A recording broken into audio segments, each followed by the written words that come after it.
and welcome back to History with Hens. Today we're talking about Chapter 17, Part 2, Go West, Young Man. In the first part of Chapter 17, we talked about how economic forces were responsible for transforming the West and how it couldn't have been established without the help of the United States government. Today we're going to talk about the people who are actually out there, the indigenous people. We're also going to talk about the immigration of people to the West and ultimately what was the legacy of the West. Now, on the eve of the Civil War, what we saw was it had been basically 250 years that Indians have been continuously pushed from their lands. By the time we get to the Civil War, Native Americans are going to inhabit really half of what will be the United States. With the closing in of the West, what we're going to see is it's really going to spell the end of the traditional Native American ways of life. By the time that we get to 1877, what we see is that the Indian tribes are pretty much broken as an independent people. And within 10 years, they're going to be placed onto reservations where they're going to be concentrated. Fast forward another decade, and what we see is the government's going to be committed to a policy of assimilating Native Americans and trying to extinguish Native American culture. Now, what we saw was on the plains, this is where most of the Indian nations still inhabit half the United States.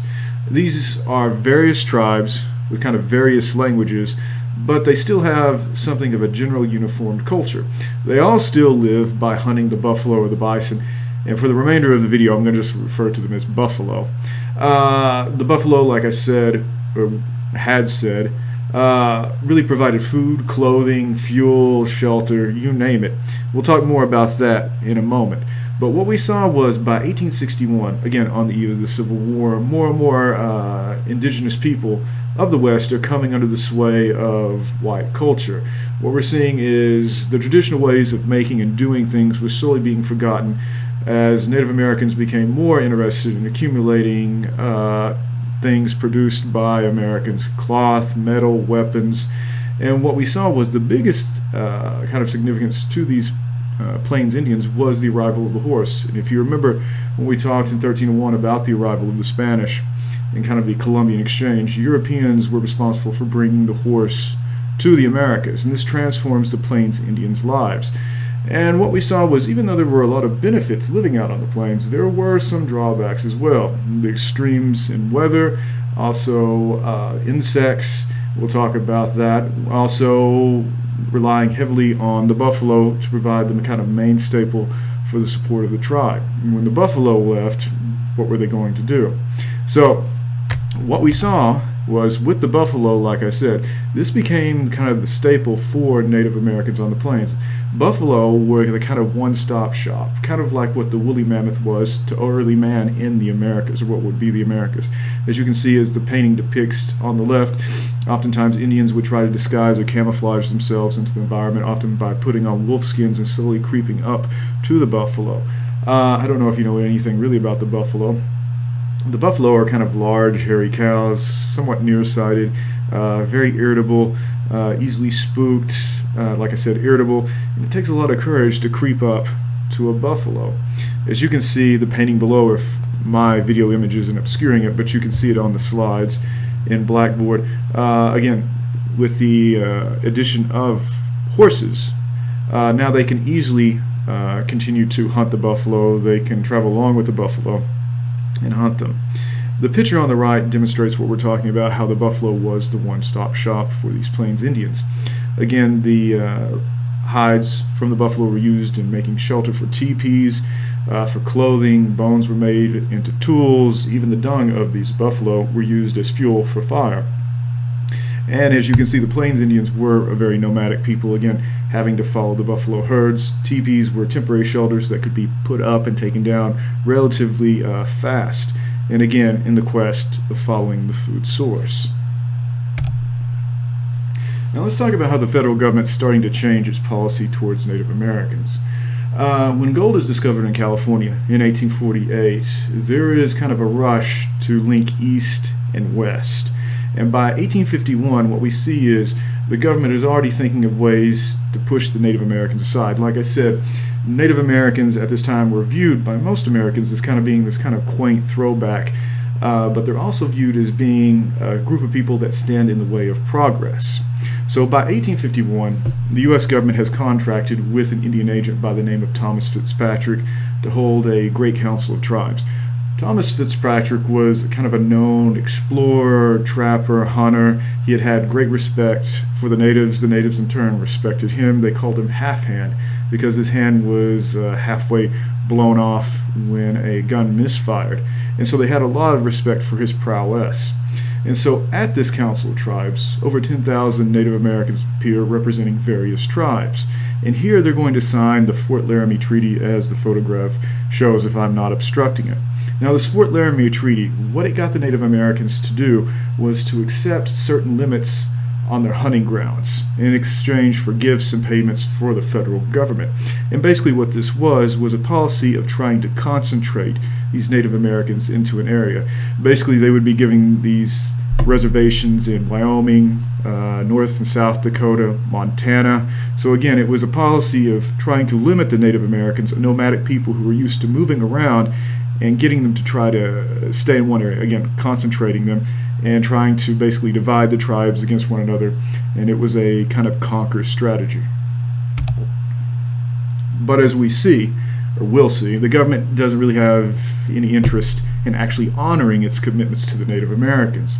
What we saw was by 1854, those Native Americans in what would be Kansas are being pressured to even give up more land. Now, when we talked in 1301 about Bleeding Kansas, before white settlement could actually take place in the future conflict between free and slave, what we saw was by 1860, Kansas had to be cleared, and it is of Native Americans, which facilitates white settlement into these areas.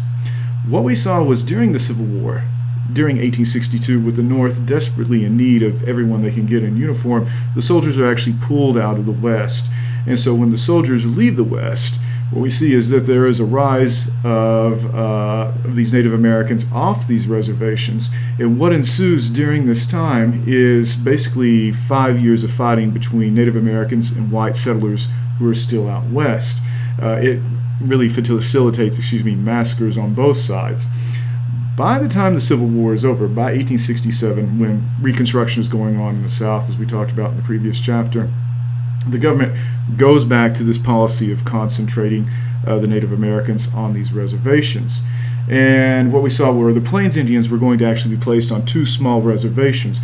But the thing about it was a lot of these Plains Indians refused to abide by this, and many run off the reservations. This picture on the left, again, I'm not sure if my video image is obstructing it, but in the free slides in Blackboard, this is an actual picture of these Indians on these reservations experiencing this concentration policy. Now, what we saw was the Army slowly, over time, breaks the power of one Indian tribe after another. And by 1849, the government had actually established something called the Department of the Interior that was going to be in charge of Indian affairs. Today, the Department of the Interior is actually in charge of our park system throughout the United States. But at this time, they had the responsibility of also dealing with Native Americans. And what we see is a lot of the agents in this department actually cheat Indians. These Indian agents are actually given monies to buy supplies for these tribes, and what we see is a lot of these Indian agents buy inferior supplies, oftentimes flour that is bad meat, blankets that are oftentimes diseased. And what these Indian agents do is they pocket most of the money for themselves. So basically it's robbery, as we can see. And as this picture on the left illustrates, here's an Indian agent who's basically bought this Native American a rock to eat while he pockets most of the funds that are supposed to go to help take care of this tribe. By 1874, what we see is gold is actually discovered in the Black Hills reservation in the Dakotas. And with the discovery of gold on this land promised to Native Americans, within the next year, thousands of whites are actually running out there to strike it rich. And by this time, the government decides to take the land from the Native Americans. 2 Native American tribes that actually join up to fight white encroachment will be the Sioux and the Cheyenne. With this happening, what we see is the government is going to send in Colonel, former general, I guess you could say, from the Civil War, George Armstrong Custer. And Armstrong Custer was something of kind of an impetuous man. He didn't wait for kind of, favorable times to attack. He often was kind of headstrong and would rush into battles. And so what we saw was George Custer was responsible for trying to put down this Indian uprising with over 264 men, and little did he know he would be up against almost close to about 2,500 Indian braves. And what we see was it was a complete massacre of Custer and his men. And this will be one of the kind of few occasions where Native Americans are able to inflict serious damage on U.S. government forces. But regardless of that, even though the Native Americans were victorious, by the autumn of that year, most of them have to surrender because they're low on supplies. They're being pursued by more and more U.S. soldiers. And so even with this still really didn't stop wide advancement onto Indian lands. Excuse me.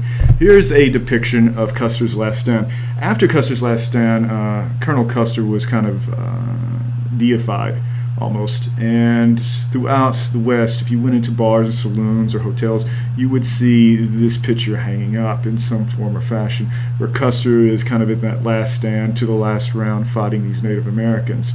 What exactly happened to Custer during the battle, it's still debated today. Some say he was killed at the beginning of the battle, which would explain why the forces just kind of deteriorated. Others said that he had kind of committed suicide at the very end, saving the last round to himself.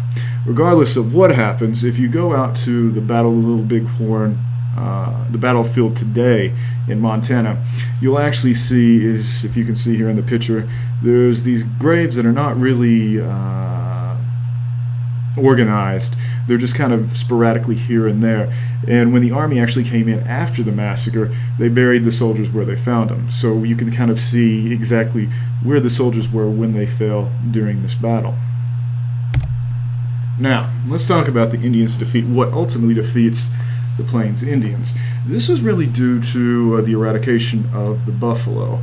This really starts when the Transcontinental Railroad starts building across the West, and these railroad companies actually hire professional hunters to go out, kill these buffalo, to help feed the crew working on building these transcontinental railroads. By the mid-1860s, about the time of the end of the Civil War, what we saw was there was between 13 to 15 million bison or buffalo roaming the plains. Bison as far as the eye could see. They had never really been hunted in any kind of serious, systematic way, and so they had just been breeding for really kind of centuries. Now, what we saw was thousands, like I said, are going to be killed to feed these railroad workers. It becomes a very cheap source of meat, and buffalo hunting becomes a fad. And it's highly publicized back east. For railroad companies, this was a quick way to kind of turn a buck by getting those who lived in the east who had heard about the West to come out, try their luck at killing these buffalo, to experience it. And so these railroad companies were setting up these pleasure trips. And what we saw with this is railroads also helped to facilitate quick movement of troops to help put down any Indian uprisings. Now, by 1871, what we saw was, after 3 years of killing these bison, there's only 9 million of these buffalo left. And with the depletion of these huge herds of bison, the Plains Indians, they are pretty much broken as a people. And as I said, here is buffalo hunting, how it became a fad. These railroad companies actually sold the idea of going out hunting buffalo as far as the eye could see. Oftentimes you didn't even have to get out of the train. You just had to raise the window up and just fire blindly, and you would hit these buffalo. One of the big things was back east and in the West at this time, buffalo heads were highly prized. And if you go out west today to a lot of these towns and cities that are still out there, in places, saloons or bars or even these hotels that are still survive from this time, you'll still see a lot of these buffalo heads still hanging up to this day. Everything was being used everything that the buffalo could produce was used not only just by Native Americans, but also these white settlers going out there. As you can see, here is a pile of buffalo skulls, about 9,000 in total. The bones would actually be used to be ground up into fertilizer. The hides themselves were highly prized for coats, blankets, rugs, being made into belts, leather belts, and for industrial purposes, that helped to facilitate the rise of industry in the East, which we'll talk about in the next chapter. And so, like I said, the buffalo were almost hunted to extinction. Now they've really made a comeback, so much so that you can go to places like Walmart and actually purchase buffalo meat. It tastes a little bit different than what actual beef does, and you'll know it when you eat it. But still, I prefer beef. I'll leave you to make the choice of what you kind of prefer if you ever get the chance to do it. Now, let's talk about reforming the Indian policy. Now the government is looking to also extinguish Indian culture by assimilating Native Americans. And what we saw was really the Indians' freedom centered on their kind of cultural and political autonomy with the control of their lands. And what we saw was this was seen as kind of the conflict of interest and values with white Americans. All officials really believe the federal government should change the Indian ways. So much so, by 1871, Congress eliminates the treaty system. And so what we saw was this really kind of threatened or treated the Indians treated tribes as independent nations. With this, the Bureau of Indian Affairs establishes boarding schools. Native American children would be taken from their parents and placed into these boarding schools. Those parents who refused would be arrested and prosecuted. And what we saw was the children would be separated, sent to these boarding schools where they would live. They would be given American names, have their hair cut, be put into uniforms, be taught Christianity and English. Oftentimes the rules were very strict. A lot of times sickness and disease hit these schools. Many do die. And they were going to be taught a trade or some sort of profession. And so basically what this was to extinguish Native American culture. And by the time these children would go back to their parents, they wouldn't have really anything in common with them. And so this was done to remove as they used the language at the time, the negative influence of parents and the tribes. Now, here's a picture that kind of illustrates what I'm talking about. The children on the left were actually Apaches, I believe in New Mexico or Arizona, and they are being sent to these boarding schools. And as you can see on the right, they've had their haircuts, being put into uniform, and now they're going through the rigors of these boarding schools. Now, the next step to attacking kind of the tribalism of Native Americans happened in 1887, and this was done with the Dawes Severalty Act. And basically what this did was to eliminate the reservations. So tribal lands were going to be broken up into individual plots of 160 acres. Indians were encouraged to take up farming to improve the land, and by doing this, they would become U.S. citizens. The remainder of the land would actually be sold off to settlers. But what we're going to see is a lot of times the Indians will be cheated and tricked out of their land. And so this was really done in the hopes of civilizing Native Americans and getting them to become American citizens. But really, like I said, this is going to really lead to the erosion of the Indian tribal life. By 1937, what we're going to see is Native Americans lose about 86 to the 138 million acres that had really been promised to them. And if we were around during this time between 1887 to 1937, we would see bills of sale like we're seeing right here on the left side of the screen, advertising Indian land for sale, get a great home with easy payments, perfect title, possession within 30 days. And I know my video image is obstructing it, but go back into those kind of independent slides that I've set up in Blackboard, and you can see state by state, western states, about how much acreage is for sale. And again, this is eliminating basically the tribalism of Native Americans by getting rid of the reservation. Now, there had been many laws out there that did offer U.S. citizenship to Native Americans. Again, the Dawes Act. If they had served in the military, this was another way of acquiring their citizenship. And like I said, they had to leave the tribe and assimilate. But the thing about it was, the tribe was the identity for these Native Americans. Now, at this time, or I should say in the previous chapter, we had talked about the 14th and 15th Amendment. What we saw was, at this time, Western courts said that the 14th and 15th Amendment did not apply to the Native Americans. Ultimately, the Supreme Court is going to uphold this with the Supreme Court case of Elk versus Wilkins. And what this really involved was a Native American who had left Oklahoma, went and lived in Nebraska, had adopted somewhat white ways, and he was told that he was not a citizen. Now, by the dawn of the 20th century, only about 53,000 Native Americans have become American citizens by the Dawes Act. In 1901, what we're going to see is in Indian Territory, which is present-day Oklahoma, over 100,000 Native Americans will be granted finally U.S. citizenship. It won't be until 1924, almost 101 years ago, that all Native Americans will be granted U.S. citizenship. Now, let's talk about another group in the West, and this is the Chinese. Today we're talking about the Chinese experience in the West.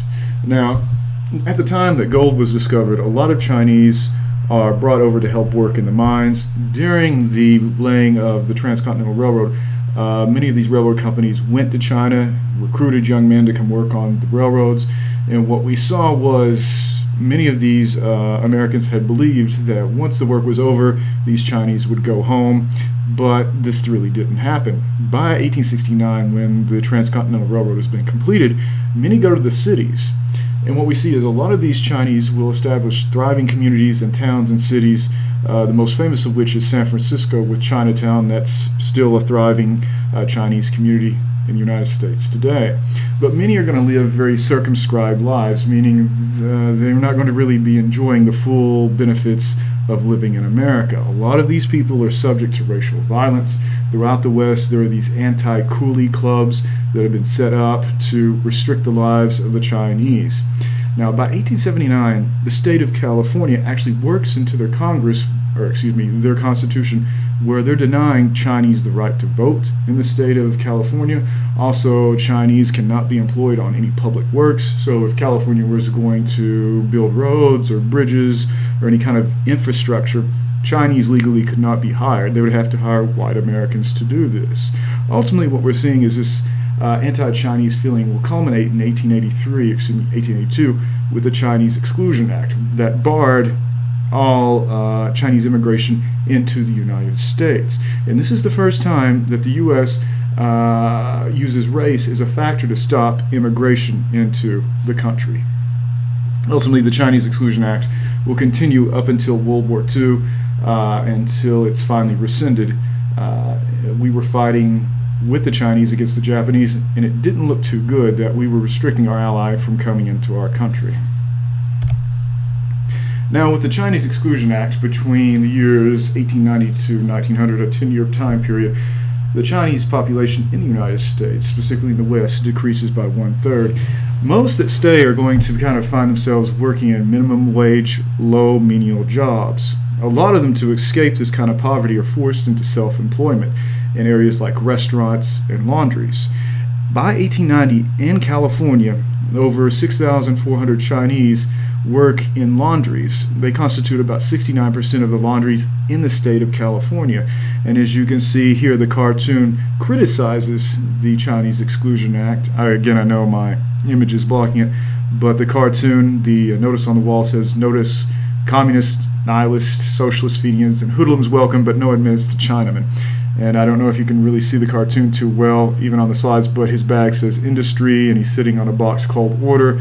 And here, again, this cartoon's criticizing, because of this act, he can't enter into the United States. Like I said, the Chinese, to escape this kind of poverty, had to seek self-employment. They couldn't actually buy land, so they had to, find employment in restaurants, laundries. If you ever see films or TV shows depicting the West at this time, you'll often see Asians having to work in laundries or kind of in the background. Laundries are kind of the forerunners to what are dry cleaners today. It's very hard work, very hot. I don't know if any of you know anyone that works in the kind of dry cleaning business or has a dry cleaning business. Oftentimes the heat is too intense, it's sweaty, and it was a tough business. Also, what we saw was the rise of the Chinese food restaurants. Today, Chinese food is the second most eaten ethnic food in the United States, and Americans love Chinese food.